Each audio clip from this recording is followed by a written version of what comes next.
Well, hello, everybody, and welcome to the podcast for Christians United for God and Country and the United States Prayer Force. I'm Steve D. along with Pastor Vince. It is Saturday. It's November. I can't believe the year has flown by, and we have a beautiful fall here in the New England area. The leaves just went crazy this year. I remember last year it didn't seem like it was as exciting as it is this year. It was very colorful, but we're already past what they call the peak of the leaf season. And the most of them now are brown and falling on the ground. We got to rake them up on our lawns, and we'll get somebody to do that for us, maybe. We'll see what happens. But anyway, we're really glad you're listening today to the podcast. We are just days away from the big presidential election, which is going to take place here in America. That will be next Tuesday, and we're here to talk a little bit about that. Christians United, if you're just tuning in for the first time, we want you to know why we're here. We're primarily here to encourage you to pray for America. America's in big trouble from a whole host of perspectives. And we talk about them on the podcast here regularly. We make observations about the country. As I always say, we don't really try to tell you who to vote for, but we make observations, and we hope that you'll put together the wisdom you need to make the right choice. And most of all, we pray that you will get out there and vote. It's important. Christians United, we have prayer points. These are 7 prayer points that we use on a regular basis to pray for this country. We talk about bringing revival to America again, and we pray for our government in various ways. If you want to get your hands on this list, just send us an email. ChristiansUnited50@gmail.com. That's ChristiansUnited50@gmail.com. Just send us a quick email asking for the list. We'll send it right to you, and give us some feedback too on what you're thinking right now when it comes to America and how important it is to pray for this country right now.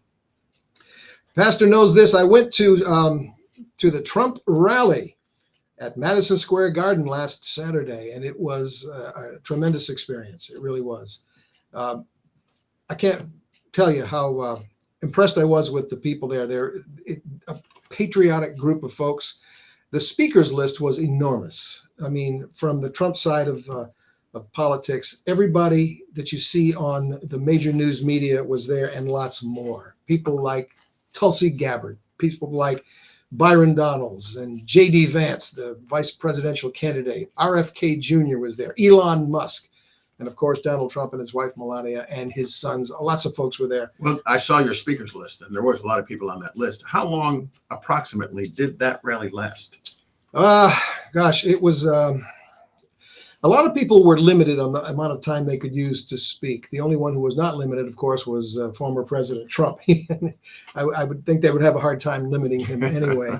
But it was several hours. Now, here's the thing. We waited in line.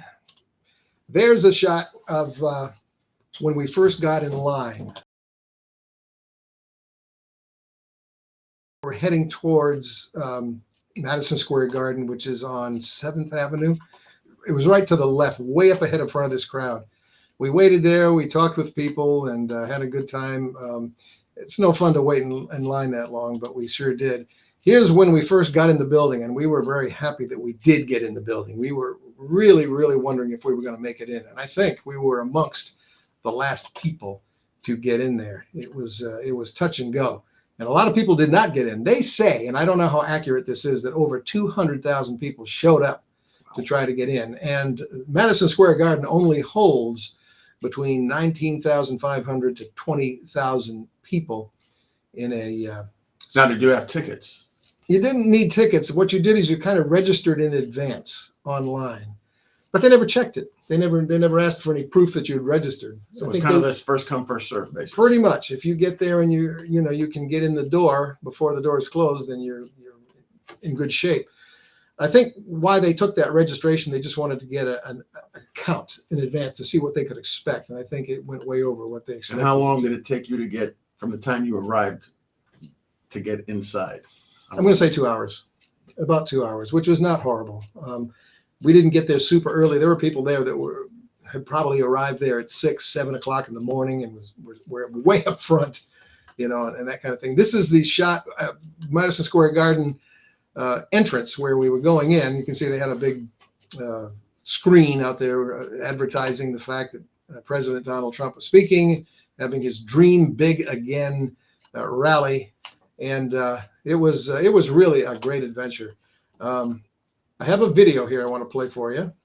This is just only a couple of minutes long, but it's just a few glimpses of the rally from where we were sitting. Take a look at this, if you would. The energy in this room is incredible.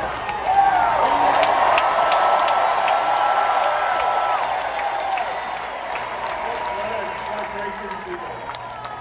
All right, I've only got one question for you, and then I'm getting out of here because this is your stage. But we set up Doge. Yes. How much do you think we can rip out of this wasted $6.5 trillion Harris-Biden budget? Well, I think we can do at least $2 trillion. Yeah!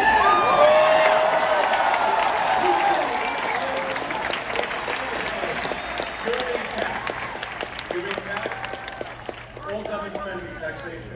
So whether it's direct taxation or all government spending, it's either becomes. And I'd like to begin by asking a very simple question. Are you better off now than you were 4 years ago?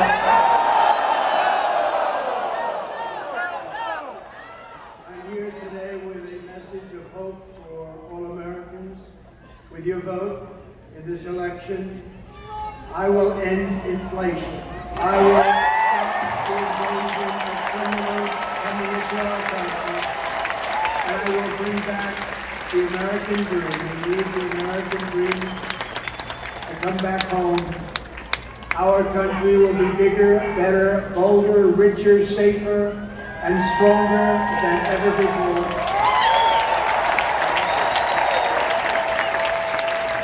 This election.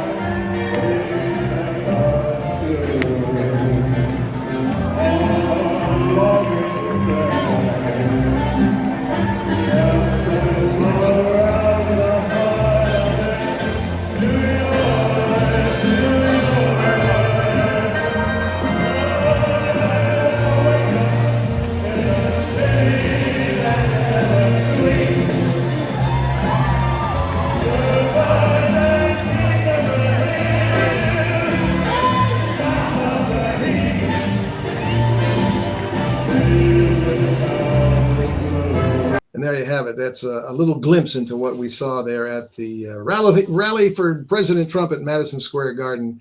And it was a good experience. Now, here's the thing that surprised me most of all, Pastor. When I got home and I turned on the regular media, what I heard was that it was filled with bigotry and hatred and misogyny and, white supremacy. And Pastor, there were people there of every nationality.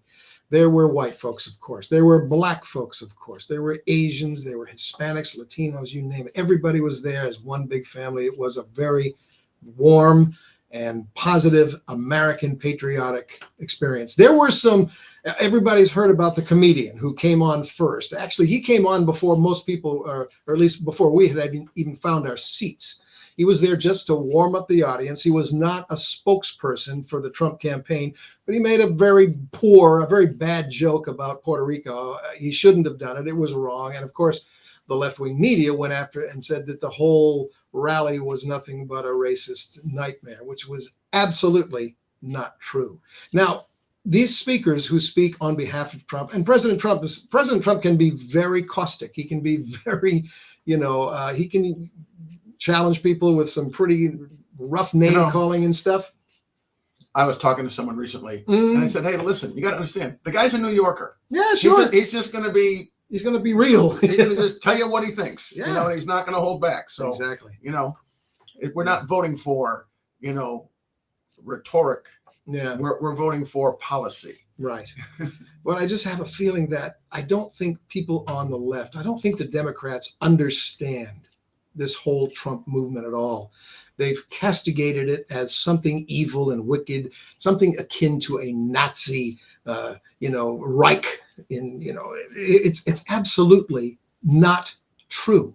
It's a complete false narrative. It's made up. Does he do a lot of questionable things? Does he say a lot of questionable things? Yeah, he does.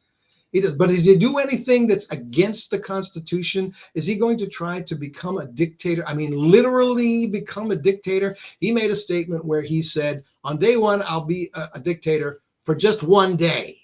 Yeah, but that was in regard to implementing programs. Yes, he Okay, wanted to it wasn't- close the border. It wasn't in violation of the Constitution or anything of those. No. What's going on in our country right now, folks, is just amazing. It is so divided and so vicious. Even the speakers, people represent. There were women who spoke. Alina Habba, the Trump, she's a marvelous speaker. Tulsi Gabbard was there speaking. Vivek Ramaswamy, Byron Donalds from Florida.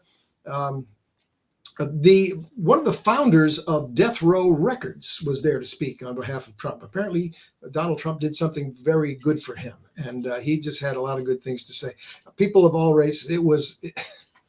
There was no racism. There was no bigotry. The people on the left, they make these things up and they exaggerate them because they're soft. They got to be soft, thumb-sucking weaklings to freak out the way they do about it. And then, of course, you got Joe Biden, who will call all of Trump's followers garbage. And, that, of course, was simply a gaffe by Joe Biden. He didn't mean that at all. He meant something totally different, which is absolutely absurd because it was plain. The language he used was that Trump supporters were garbage. Well, Joe Biden is he's done anyway, so I don't think we have to worry much about him. Now, like I say, we're not here to try to get you to vote for Trump. That's not our purpose. We're not campaigning here. We're making observations. I went to the rally not necessarily to support anything. I went there as an experience, almost kind of like a journalist, to see what the experience was like and what I could observe. And what I observed was positive across the board. Some of the speakers say some very tough things, but people on the left say some very tough things. If you listen to Kamala Harris and how she criticizes Trump, it's vile, it's vicious, it's as nasty as it gets. Donald Trump is a misogynist, dictator, authoritarian figure. His followers are Nazis. Come on, give me a break. This is garbage. If you go back into political elections and presidential elections in years past, you'd never hear anything like this going on. So anyway, that's what it's all about. If you have any questions or comments, please get us an email, christiansunited50@gmail.com. We'd love to hear what you think about the election. This show that we're doing right now is before the election. It's only a couple of days away, but we're going to do another program here right after the election, regardless of who wins. We're going to come on the air here and we're going to pray for America. And we hope that you'll join us. Pastor, that's what I have today. What do you got for us? Well, let me begin with a story that I got off the Christian Broadcasting Network website. And here's the title of that story. It says, "Witches report their spells against Trump aren't working. He has a shield." And there's a group of about 100 witches, and they gather together on Zoom or by Zoom, and they attack. Their purpose is to attack President Trump in the spirit realm. They are armed when they meet on this Zoom call, 100 of them. They are armed with orange candles, tarot cards, and a not so flattering photo of the former president. And they cast their spells, to block his return to the White House. And this group is led by a woman who claims to have 25,000 subscribers on her mailing list. And one witch is saying her spells won't work as before because many people are praying. Okay. And another witch said he seems to have some kind of protection around him. Now, my question is this. All right, if Trump is so evil, all right, as the Democrats claim, even calling him, as you've already mentioned, Hitler and other things like that, why would witches be trying to prevent him from becoming president? And as we've said before, this election is not about conservative versus liberal. It's about good versus evil.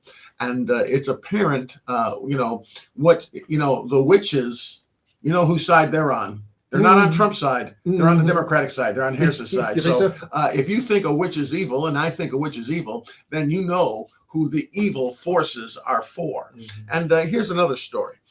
Talk about some of these things you could not even have fathomed, let's say a decade ago. No. Okay, witches casting spells on a presidential candidate. Right. All right, here's another one. All right, this one is about an organization called the Satanic Temple. And it's a non-theistic religious organization located in New Mexico. Actually, their headquarters are in Salem, Massachusetts. But they announced, all right, they have launched an online abortion clinic prescribing abortion medication by pill for patients who want to not only abort their babies, but also take part in, all right, in a religious abortion ritual. Okay. And the temple claims to have 700,000 members, and patients pay a pharmacy for their medication, but the religious services are given to them for free. At the present time, patients have to go to New Mexico at the time of their visit. Right now, this is only, being launched in Mexico and only being done in New Mexico. Right. And so they have to have a New Mexico mailing address, and they have to go to New Mexico in order to get their prescription, in order to abort their baby. And they also operate a clinic, all right, where patients can come in, and it's staffed by medical personnel. And the temple, as I said, is based in Salem, Massachusetts, and it uses its influence to fight against restrictions on abortion.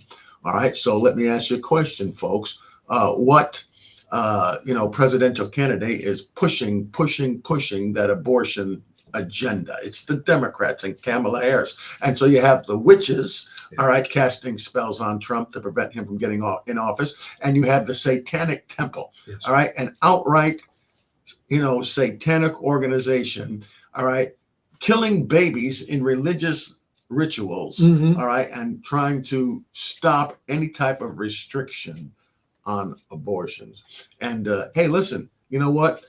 The Satanic Temple and the Democratic Party are anti-God, anti-Christ, and anti-Bible. You can't be involved in this kind of wickedness. As I said, this is not just conservative versus liberal. It's right versus wrong. It's good versus evil. Yes. And here's another story. About 2 weeks ago, at a rally in Wisconsin, Kamala Harris was addressing her audience, and she was speaking on the subject that Donald Trump had nominated, all right, to the Supreme Court, 3 of the judges who voted in favor of overturning the 1973 decision allowing abortion, Roe versus Wade. And during her address, a young man, all right, college student, cried out, "Jesus is King." And then another man immediately cried out, "Jesus is Lord." And Harris's reply to these 2 young men was, "You're in the wrong rally." That's right. All right. And these 2 men were removed from the rally. And as they were removed from the rally, they were mocked and cursed by other rally members. Really? Yes. Okay. And now, if you believe that Jesus is King and Jesus is Lord, all right, you're not welcome at a Kamala Harris campaign rally. And that's why it's been said, and rightly so, if you're a born-again Christian, there's no way that you can vote Democratic. Because their policies, as I said, they're anti-God, anti-Christ, anti-Bible. Sure. And if Jesus is Lord, you're not welcome there. All right, and here's one more thing.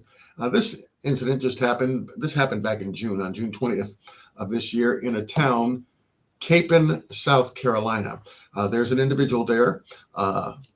His name is Ernest Giardino, and he's a town resident, and he was holding up a 20 by 24, all right, sign on styrofoam board. Okay, just standing on the street corner, holding up this foam board, and on the message on the board was, "Trust Christ. He paid the price." Right. Okay, and the other side, there was some more wording on the other side, but you can only see one side at a time. The other side of the sign said, all right, he saved others, Jesus, he'll save you. Okay. And so on June 20th, here he is standing on the street corner, just standing there. Cars going by. Not saying anything. Not saying a word. Not preaching, not handing out gospel tracts, just standing on the street corner with a sign. All right, trust Christ. He paid the price. That's right. All right. A police officer comes up to him and tells him, all right, that he needed the city's permission to share that message on the sign. Wow. And the next day, city officials told Giardino that he'd have to apply for a permit, all right, to continue sharing his faith.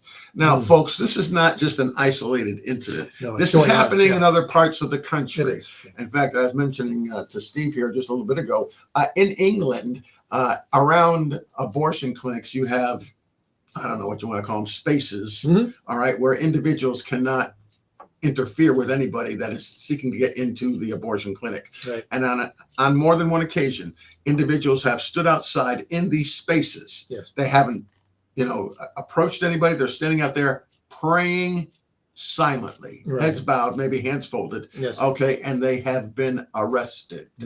Okay. For just simply praying silently. Right. Okay. At an abortion clinic. But what I'm wanting to realize is this: if the liberal left gets its way, Yes. okay, those things that you're seeing in England Yeah. are going to start happening here. And you already see this, where an individual is just standing on a street corner saying, trust Christ. Yeah. Okay. And the city officials are telling him you can't do that. Now, the First Liberty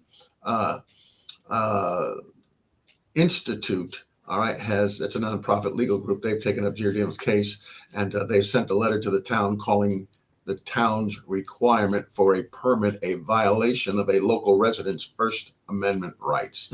And, city officials, here's where they try to get around. This is how foolish they are in regard to their legal, what they're saying, why you have to have a permit.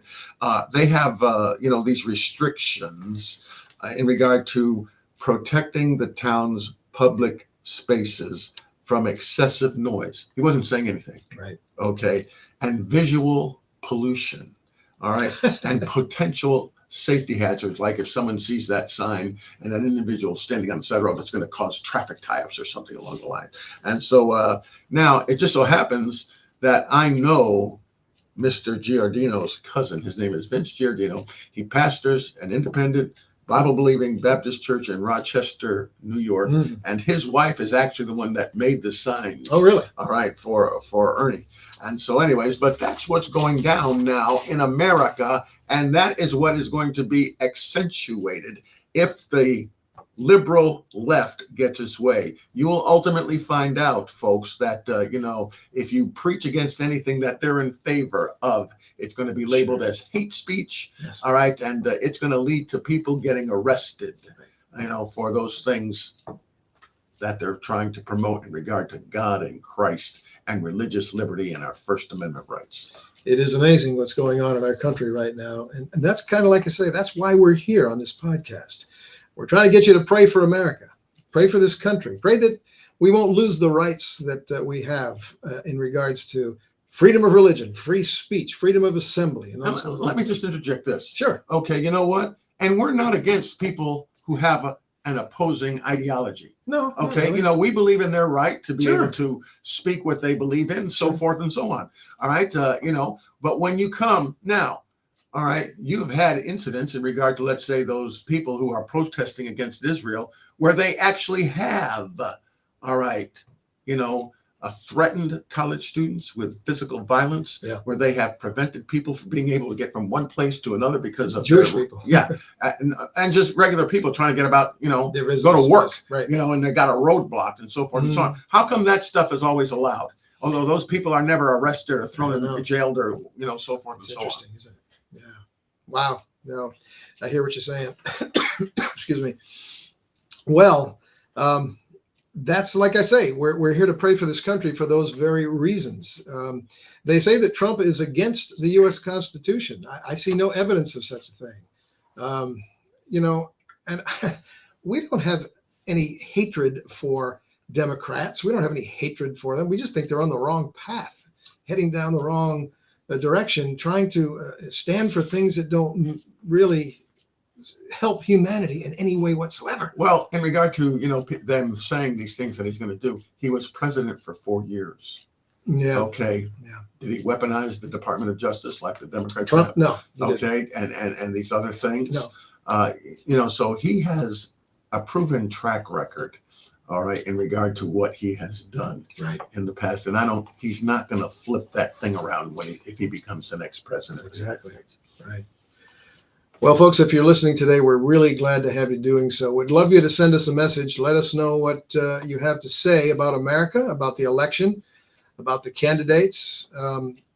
ChristiansUnited50@gmail.com is the email address we have here. Come 2025, we're hoping to move forward with this podcast in a way whereby we'll be able to take your phone calls. We're hoping that will come to pass and do some other things. We're hoping that the new year will bring us new life and a new opportunity. Now, depending on who gets into office, Pastor, our prayer focus is going to be a little different. Yes, definitely. Yeah.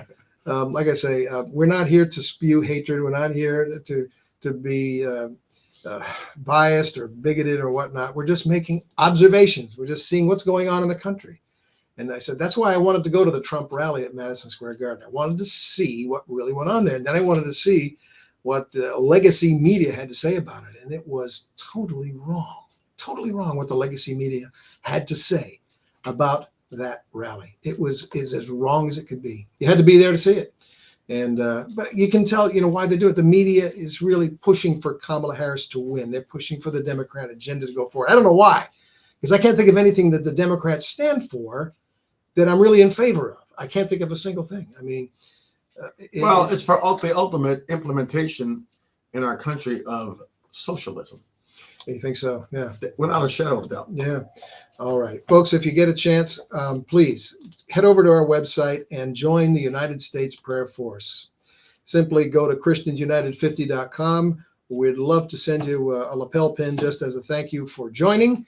And if you can, please consider sending a donation by U.S. mail to Christians United, P.O. Box 2275, Stamford, Connecticut 06906. Or right there on the website, there is a donate page there with a very simple way to make a donation. Thank you to everyone who has donated and is keeping this podcast on the air. We're very grateful to you.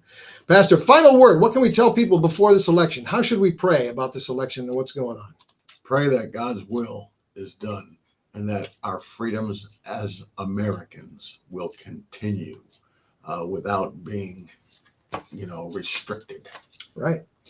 Thank you for watching. Thank you for listening. If that's all you can do, like I say, we have some folks listening on WGWM Radio in Trevitt, Maine. We welcome you to the podcast, and we thank you for listening. We're going to do another program here right after the election. The day after, that Wednesday after the election, we're coming back on here to talk about who won and how we're going to pray for America going forward. We hope you'll join us then. Be looking forward to that podcast. Until then, we'll talk to you next time.